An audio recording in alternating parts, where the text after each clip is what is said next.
The Galastra Empire ruled the stars for 10,000 cycles. No species dared to challenge their dominance. Their warships patrolled the outer systems with impunity, and their science was unmatched across known space commander. Zyvax stood on the bridge of her warship staring at the scan results. Her scaled skin shimmered with anxiety as her four eyes blinked rapidly in disbelief. This could not be possible. The small blue planet called Earth was supposed to be primitive. The humans were barely space-capable according to all intelligence reports. Yet the vessel approaching the Galastra blockade defied all logic. Lieutenant Nari moved beside her commander, her voice hushed with concern. "The human ship is broadcasting on all frequencies. Commander, they wish to speak with us. Let me hear them." Zyvax ordered, her claws tapping nervously on the command console. The face that appeared on the view screen belonged to a human female with golden hair and determined eyes. "My name is Captain Samantha Wells, of the Earth Alliance vessel Defiance. We request immediate passage through your blockade. This is a humanitarian mission." Zyvax felt a mixture of amusement and irritation. How dare this primitive challenge the might of the Galastra? No human vessel had ever breached their blockades. Impossible human. "Your species is contained to your solar system by imperial decree. Return to your world, or face destruction." The human captain showed no fear. Her eyes remained steady. "I understand your position, Commander, but our ship will proceed as planned. Please scan our vessel. You will find we carry only medical supplies for the Rigelian colony." Zyvax gestured to her science officer. The scan already performed had revealed troubling data, but perhaps a more detailed analysis would expose the human deception. Science Officer Trellix worked her console with practiced efficiency. Her voice faltered as she reported, "Commander, the human vessel. It contains technology that our systems cannot classify. The power signature is unlike anything in our database in their hull. It appears to be comprised of materials unknown to Galastra. Science impossible." Zyvax snapped. "The humans are barely past combustion engines. They cannot possess technology beyond our understandings." If hearing her words, the human captain spoke again. "We understand your confusion, Commander. The Defiance represents a new chapter in human engineering. We have no hostile intent. Our shields are lowered as a gesture of good faith." Zyvax felt her heart rates accelerate. Shields. The humans had shield technology. The reports claimed they were decades away from such developments. On the main view screen, the human vessel gleamed with an almost ethereal quality. Its hull was smooth with elegant curves. Unlike the angular Galastra designs, it moved with impossible grace for its size. Lieutenant Nari whispered, "The energy readings, Commander. They exceed our flagship by a factor of 20. How can this be?"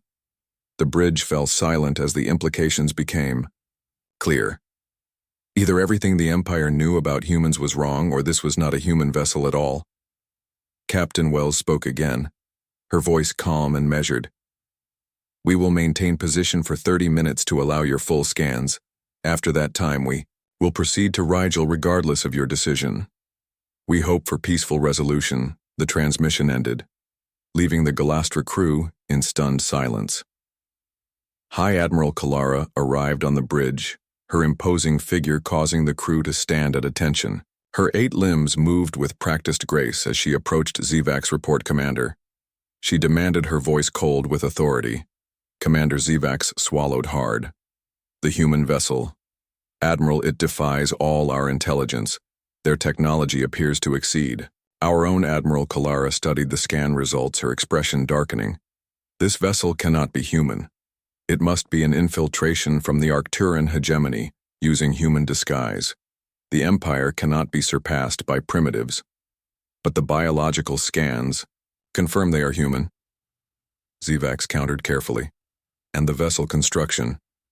It bears markers of human design philosophy, but advanced beyond anything we thought possible."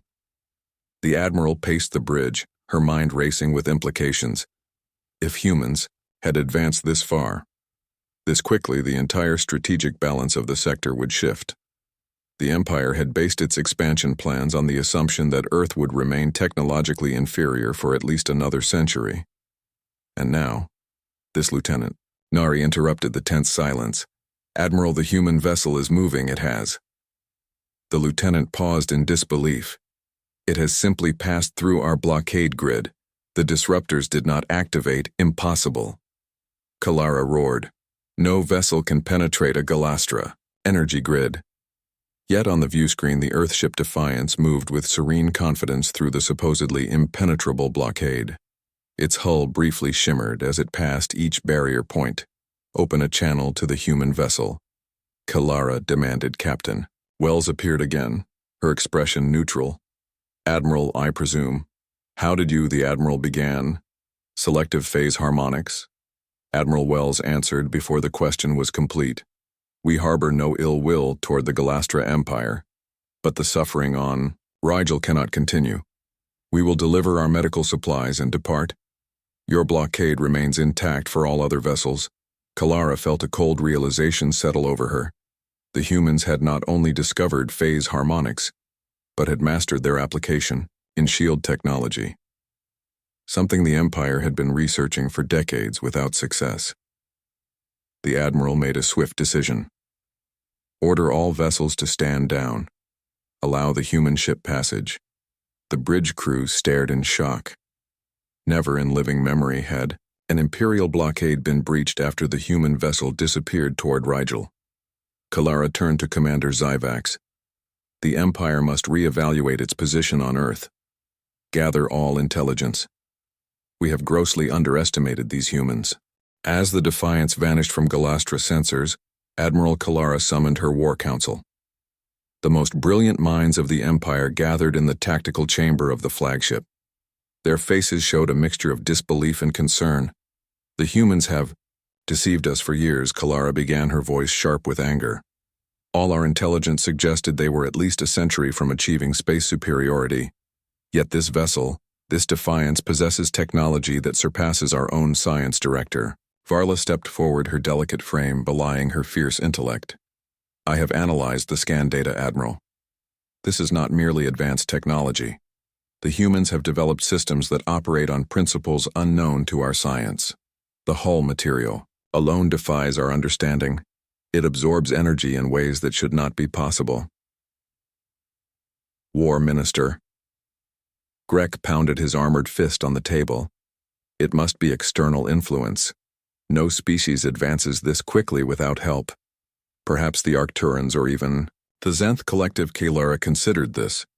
The thought had occurred to her as well, but all biological scans confirmed the crew was entirely human, and the design philosophy of the vessel, while advanced, still carried distinctly human aesthetics. Spy. Master Thalos spoke from the shadows, his voice barely above a whisper. My agents on Earth have reported unusual activity in recent years.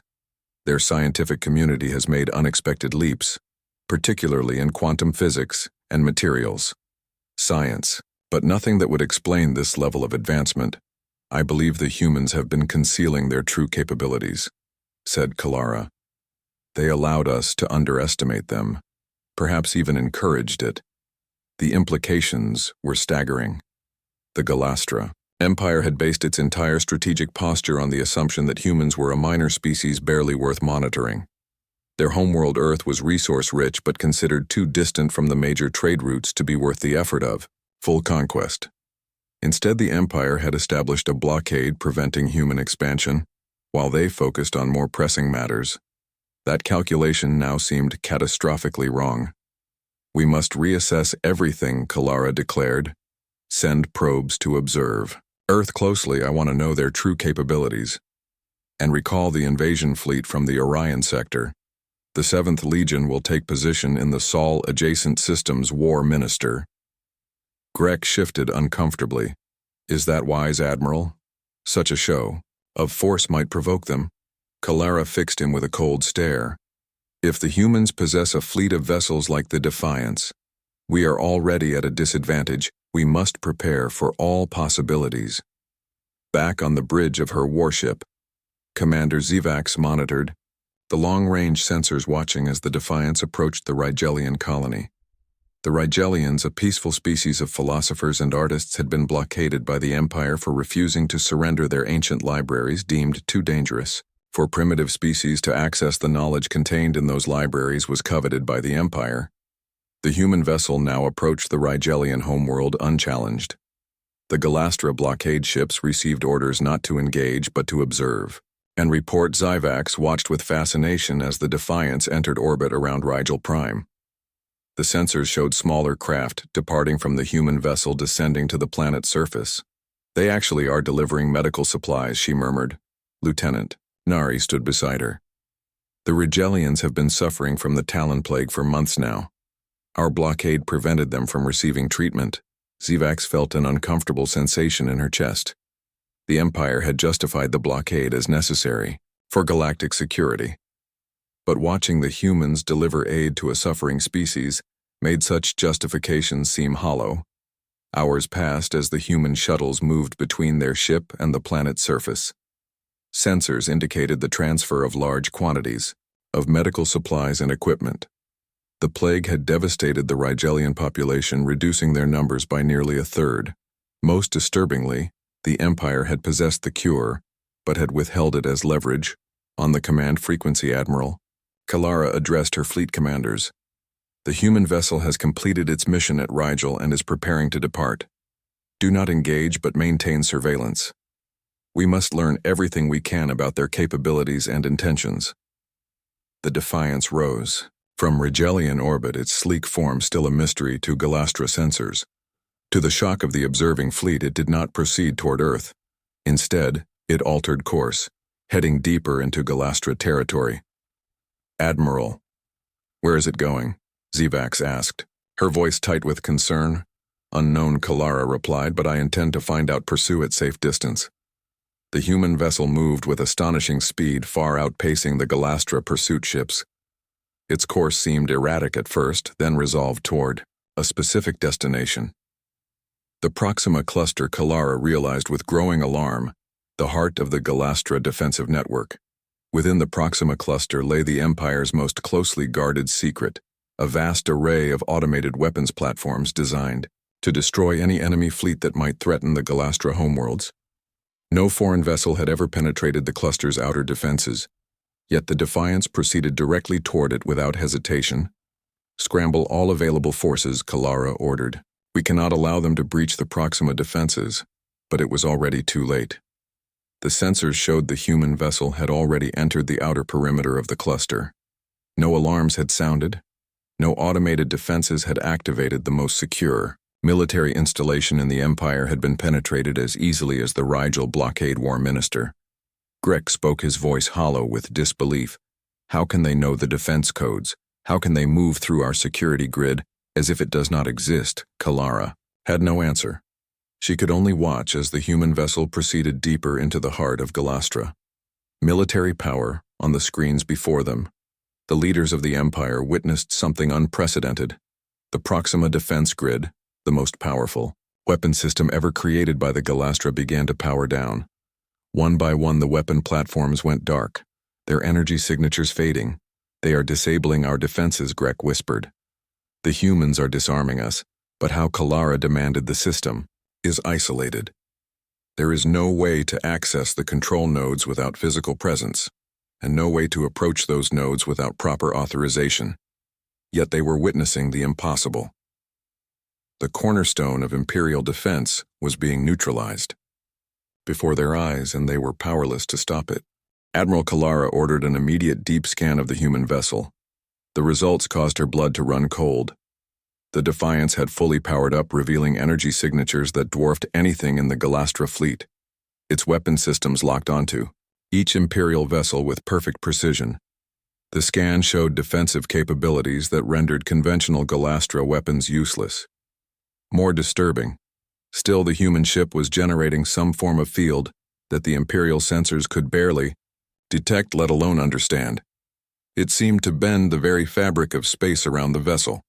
War Minister Grek, who had joined Kalara on her flagship, stared at the readings in disbelief. "One ship," he whispered. "One ship could destroy our entire fleet." Kalara felt the weight of command pressing down upon her.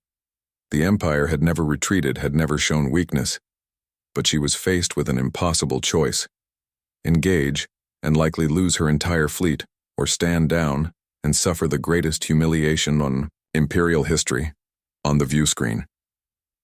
Captain Wells waited, her expression calm but resolute. "Admiral, I assure you we have no desire for conflict," Samantha said. "The knowledge we have obtained from the Rigelians was freely given. It belongs to no empire or authority. If you allow us to depart peacefully, I am authorized to open diplomatic channels between Earth and the Galastra Empire.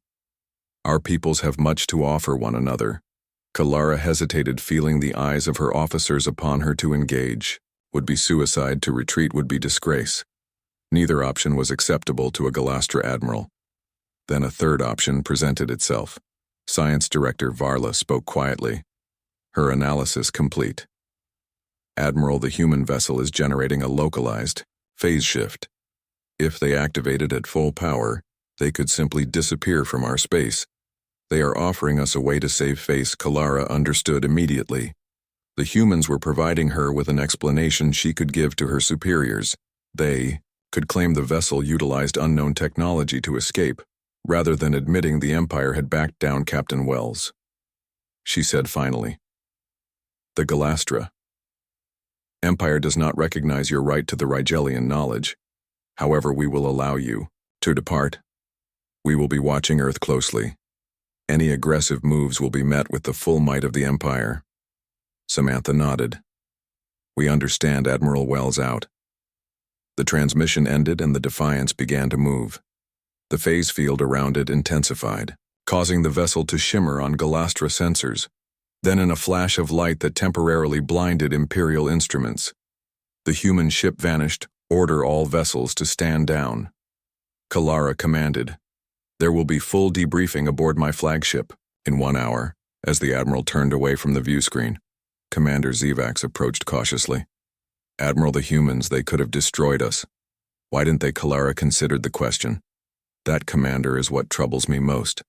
They showed restraint. When has a species with superior power ever shown restraint?" The implications of the encounter with the Defiance sent shockwaves through the Galastra Empire. In the days that followed, emergency sessions of the Imperial Council debated the appropriate response. The council chamber was divided. Those who advocated immediate military action against Earth argued that the humans must be contained before they could develop more vessels like the Defiance. Others counseled caution, pointing out that a species capable of building such advanced technology would not be limited to a single ship.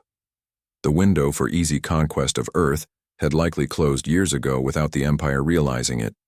Supreme Counselor Reliv, the most powerful political figure in the Empire, listened to the arguments with growing concern. The military reports painted a disturbing picture. A single human vessel had penetrated Imperial defenses, neutralized the Proxima cluster, and escaped with valuable knowledge from Rigel, all without firing a shot or suffering damage. "We face an unprecedented situation," Reliv declared finally. "Earth was considered a primitive world of little consequence. Yet they have demonstrated technology that rivals or exceeds our own. They have shown they can penetrate our defenses at will. And perhaps most concerning, they have shown restraint when they could have inflicted significant damage." War Minister Grek pounded the table. "We must strike now, while we still can. Gather the fleet, destroy their world before they can build more ships like the Defiance." Diplomatic Minister Sena, a rare voice of moderation in the council, shook her head. "We know nothing about their true capabilities, Minister Grek. For all we know, they have an entire fleet of such vessels simply waiting for us to make a hostile move, and they have offered diplomatic relations. Is it not wiser to engage with them to learn more before committing to a course of action that might lead to war?" The council chamber erupted. In angry debate, the Galastra Empire had existed for 10,000 cycles. Its superiority had never been questioned. Its will had never been thwarted. Now a species they had dismissed as primitive had done both. As the argument reached its height, the chamber's communication system activated. A message was being received from Earth Supreme Counselor Reliv. "Ordered silence. The message is addressed to this council. Let us hear what the humans have to say." The view screen activated, showing a human female, with dark skin and penetrating eyes, dressed in formal attire. I am Ambassador Olivia Madison, representing the United Earth Government. She began, her voice clear and confident. I extend greetings to the Galastra Empire and request formal diplomatic recognition. The incident involving our vessel. The defiance, while regrettable, was necessary to establish communication on equal terms. Earth wishes for peaceful relations with all spacefaring species, including the Galastra. Relive studied the human ambassador, noting her composed demeanor. There was no hint of fear or uncertainty, only calm determination. The Earth government offers the following proposal. Ambassador Madison continued. We will respect existing Galastra territory and make no claim on worlds currently under Imperial control. In exchange, we ask for recognition of Earth sovereignty and the right to explore and colonize unclaimed systems.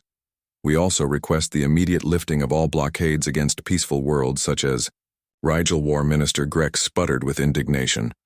They dare to make demands of the Empire. Relive raised a hand for silence. This is not a demand, Minister. This is a negotiating position. Ambassador Madison seemed to anticipate the reaction. To demonstrate our good faith, a diplomatic vessel will arrive at the Galastra capital in 14 standard cycles. The vessel will be unarmed and will carry a full delegation, prepared to discuss all matters of mutual concern. We await your response. The transmission ended, leaving the council in stunned silence. After a moment, Supreme Counselor Relive spoke. This changes everything. The humans are not preparing for war. They seek diplomatic relations. This is unprecedented. Diplomatic Minister Sena nodded thoughtfully. No species has ever approached the Empire as equals. Most beg for mercy or protection. The humans neither fear us nor seek our approval. They simply wish to establish their place in the galactic order. War Minister. Grek was not convinced it could be a deception, a way to buy time while they build more of those ships. Perhaps Relive agreed. But what choice do we have? If we reject their overture and they possess a fleet of vessels like the Defiance, we risk war with an enemy of unknown capability. If we accept, we gain time to learn more about them and their true intentions. The Supreme Counselor made his decision. The Council will receive the human delegation. We will hear their proposals. We will negotiate as equals. For the first time in the history of the Galastra Empire, we will treat with another species as a potential ally, rather than a subject. The diplomatic vessel from Earth arrived at the Galastra capital exactly as promised. Unlike the Defiance, this ship made no attempt to conceal its capabilities. The Galastra sensors detected advanced technology, but nothing that appeared immediately threatening. The vessel called Harmony presented itself openly, allowing full scans as it approached. Ambassador Olivia Madison stepped onto Galastra soil, the first human to officially visit the Imperial capital. She was accompanied by a small delegation, including scientific and military advisors. Though they carried no weapons, their confident bearing suggested they felt no fear standing in the heart of what had, until recently, been considered an enemy empire. Supreme Counselor Relive received the humans in the grand audience chamber, a vast space designed to intimidate foreign visitors with displays of imperial might. The chamber was filled with Galastra officials, military leaders, and nobles, all watching the humans with a mixture of curiosity, hostility, and grudging respect. Ambassador Madison approached the council dais and bowed slightly, a gesture of respect but not submission. Honorable Supreme Counselor, members of the Imperial Council, I bring greetings from Earth. We are honored by your willingness to meet with us. Relive studied the human ambassador, noting her diplomatic skill. The gesture was perfectly calibrated, acknowledging imperial status without surrendering human dignity. The Empire acknowledges your greeting. Ambassador, Relive replied. We find ourselves in an unusual position. The Galastra have ruled the stars unchallenged for 10,000 cycles, yet your people have demonstrated capabilities that suggest you could be valuable allies or formidable adversaries. 3D. Question before us is which you intend to be. Olivia smiled slightly. Supreme Counselor, Earth has no desire for conquest or dominion. Our history has taught us the futility of empire building. We seek only to explore, to learn, and to establish mutually beneficial relationships with other intelligent species. War Minister Grek interrupted. Yet your vessel, the Defiance, penetrated our defenses, disabled our security systems, and stole knowledge from a quarantined world. These are not the actions of a peaceful species. Captain Wells acted with the full authority of our government. Ambassador Madison replied calmly, and if you review the events carefully, you will note that no Galastra personnel were harmed. No Imperial property was damaged, and the only knowledge acquired was freely given by the Regelians. Had we wished for conflict, the outcome would have been quite different. The implied threat hung in the air, causing murmurs among the assembled Galastra officials. Ambassador Madison continued, turning to address the entire council. Earth extends an offer of friendship to the Galastra Empire. We propose a treaty recognizing our mutual sovereignty, establishing trade relations, and creating protocols for resolving future disputes. Our scientists believe there is much we could learn from one another. Our cultures, though, different, share common values of strength, honor, and progress. Supreme Counselor Relive leaned forward, intrigued. Tell me, Ambassador, why should the Empire treat with humans as equals? Your civilization is young, barely a moment in cosmic time, while ours has endured for millennia. Olivia nodded, acknowledging the point. Youth has its advantages, Counselor. Our perspectives are fresh, our thinking unconstrained by tradition. We have developed technologies along different paths than the Galastra. We offer new ideas, new approaches, and new possibilities. She gestured to one of her scientific advisors, Dr. Catherine Miller, who stepped forward carrying a small device. With your permission, Supreme Counselor, we offer a demonstration of human technology as a gesture of good faith. Relive hesitated, then nodded his approval. Dr. Miller activated the device. A holographic display appeared above it, showing a star system that the Galastra recognized immediately. The Cathra system, long abandoned due to its dying sun. This system contains a star in the final stages of its life cycle, Catherine explained, making it worthless for colonization. Despite its 18 planets, 6 of which are potentially habitable, what the Galastra Council did not know was that Earth scientists had discovered a method to stabilize dying stars, extending their lives by billions of years. The technology was a byproduct of the dimensional physics, research that had led to the development of the Defiance. Before their eyes, the holographic star transformed. Its erratic emissions stabilized, its core brightened, returning to the steady glow of a healthy star, with appropriate application of dimensional resonance technology. The star can be stabilized indefinitely. Catherine continued, making the entire system viable for colonization and development. The council chamber erupted in astonished whispers. No Galastra scientist had even theorized such a possibility.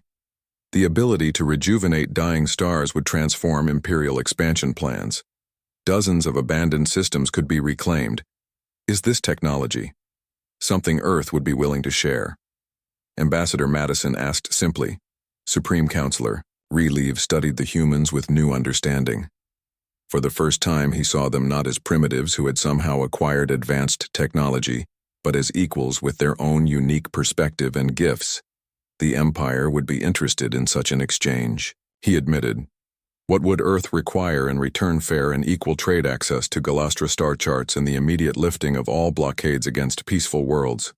Madison replied, Our scientists believe there are many such technological exchanges that could benefit both our peoples. The negotiations continued for days. The humans proved to be skilled diplomats, firm in their positions but willing to compromise on non-essential matters. They requested access to certain Galastra technologies, offering their own advances in exchange.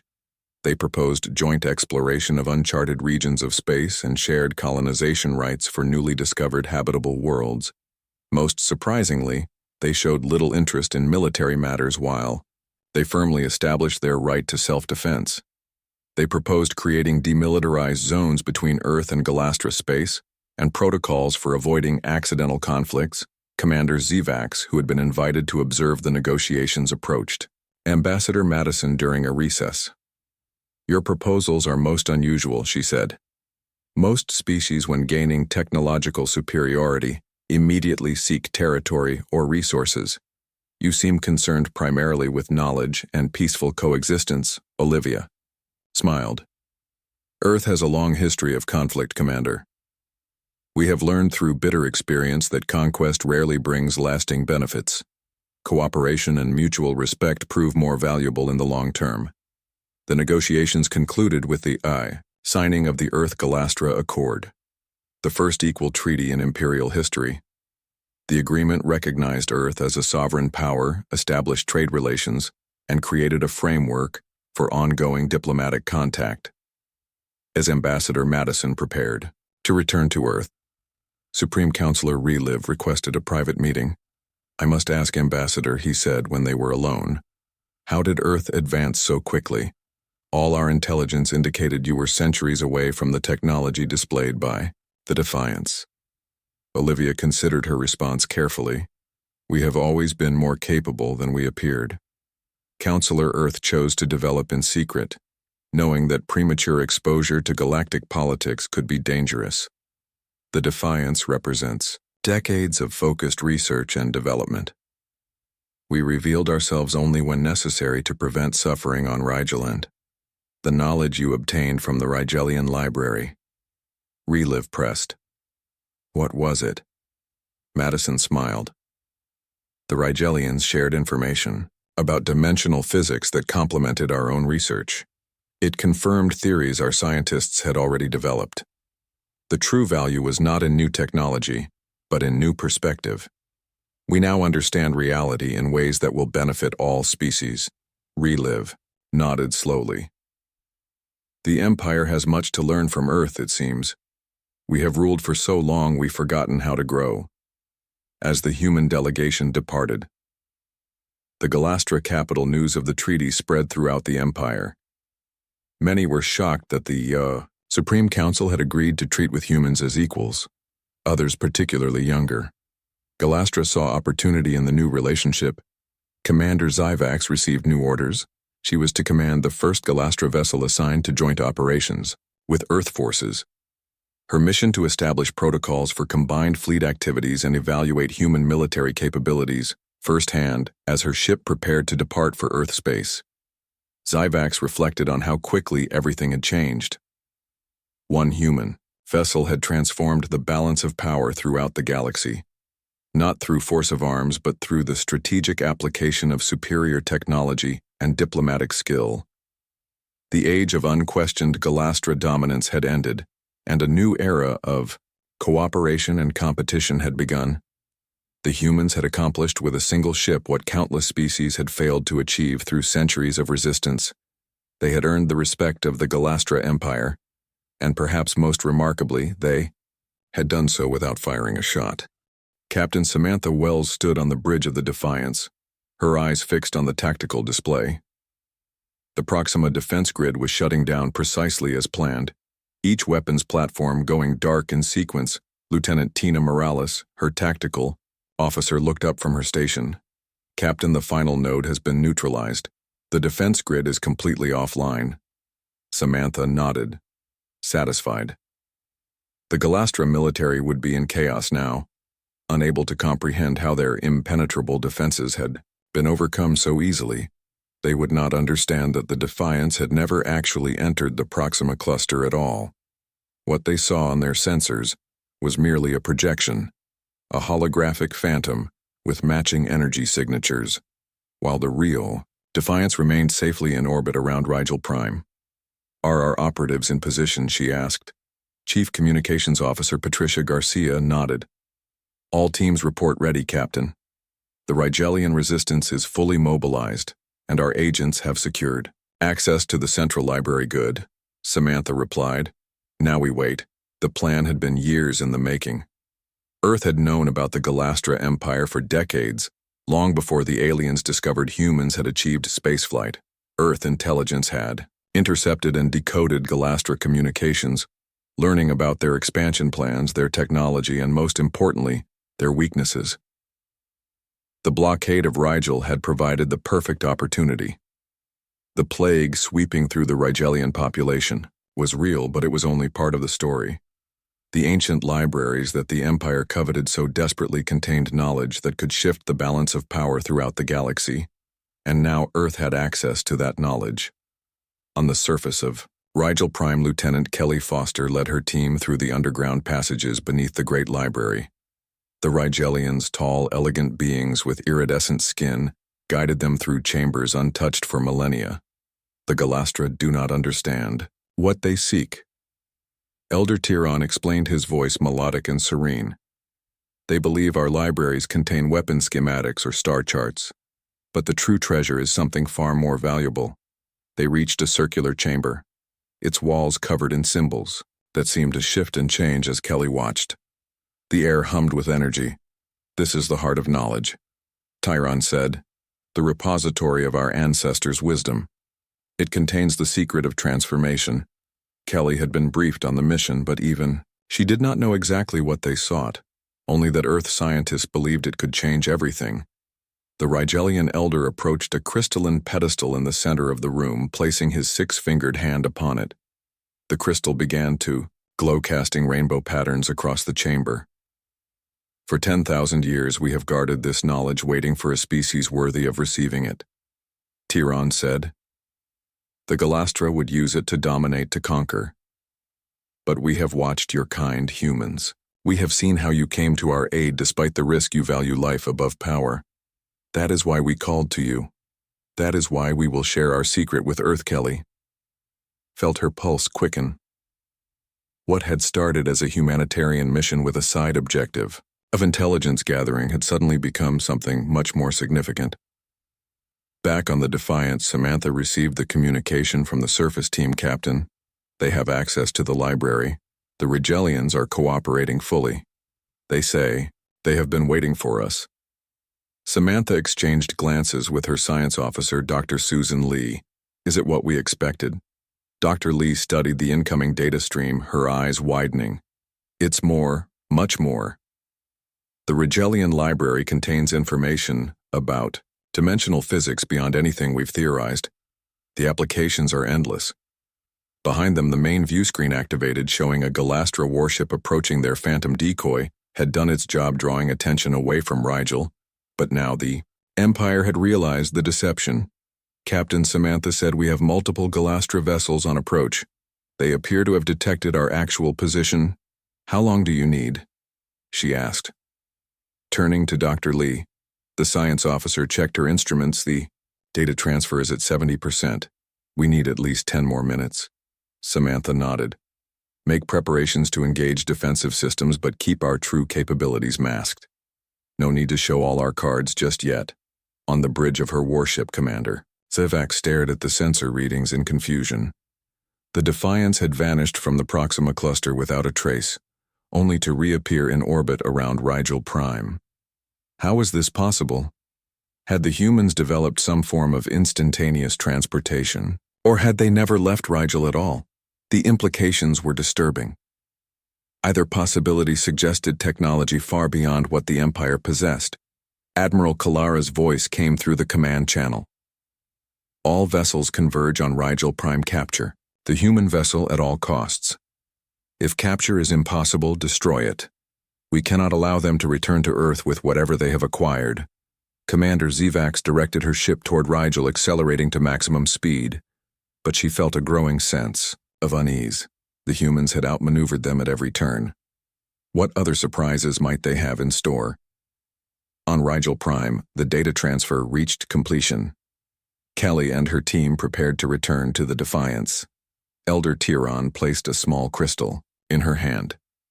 "This contains the essence of the library," he said. "May your people use it wisely. The knowledge it contains will transform your understanding of reality itself. Once mastered, it will allow you to transcend the limitations that bind all known species." Kelly secured the crystal in a specialized container. "We thank you and your people. This alliance will benefit both our worlds." As Kelly's team returned to their shuttle, the ground began to tremble beneath their feet. A Galastra invasion force had landed on the planet's surface despite the ongoing blockade. It seemed the Empire had decided that whatever the humans sought was too valuable to allow them to escape on the Defiance. Samantha received the urgent communication, Captain. Galastra ground forces are attempting to intercept our team. We need immediate extraction. Samantha turned to her tactical officer. Activate defense systems. Target only those forces threatening our people. The Defiance's weapons came online, revealing capabilities that had remained hidden until now. Precision energy beams struck the approaching Galastra troops with surgical accuracy, disabling their weapons and vehicles, without causing fatalities, as the shuttle carrying Kelly's team lifted off. From the surface, Galastra warships entered weapon range of the Defiance. We have 6 Imperial vessels approaching Captain Shields at maximum. Samantha nodded calmly. Open a channel. The face of Admiral Kalara appeared on screen, her expression a mixture of rage and disbelief. Captain Wells, you have violated Imperial space, deceived Imperial forces, and stolen from a quarantined world. Surrender your vessel immediately or be destroyed. Samantha met the alien's gaze steadily. Admiral Kalara, I understand your position, but we will be departing with the knowledge freely given to us by the Rigelian people. We have no quarrel with the Galastra Empire and wish for peaceful relations. However, we will defend ourselves if necessary. The Admiral's eyes narrowed. You are one vessel facing 6 of our most powerful warships. Your destruction is assured. Perhaps, Samantha replied, but I suggest you scan our ship more thoroughly before you make that decision.